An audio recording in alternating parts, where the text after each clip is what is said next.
আসসালামু আলাইকুম, সবাইকে স্বাগতম। হিসাব বিজ্ঞানে সমন্বয়ে যদি বলা থাকে অনাদায়ী সঞ্চয়পত্রের সুদ 500 টাকা, এটা সমন্বয় জাবেদা কী হবে, তাই না?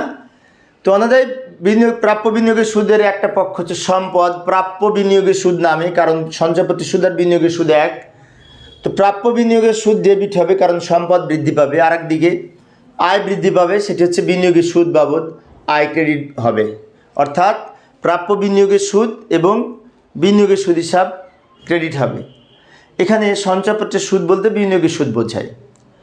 আর আমরা যখন আর্থিক বিবরণী প্রস্তুত করব তখন বিনিয়োগের সুদ নামে বসবে পরিচালন ব্যয়ের মধ্যে একবার, অথবা বিনিয়োগের সুদের সাথে যোগ হবে আরেকবার। এই সম্পদ পাশে বসবে, চলতি সম্পদ পাশে এই প্রাপ্য বিনিয়োগের সুদ নামে সম্পদ পাশে একবার বসবে। অর্থাৎ একবার বিনিয়োগের সুদ নামে আয় পাশে বসবে, আরেকবার চলতি সম্পদ পাশে বসবে প্রাপ্য বিনিয়োগের সুদ নাম।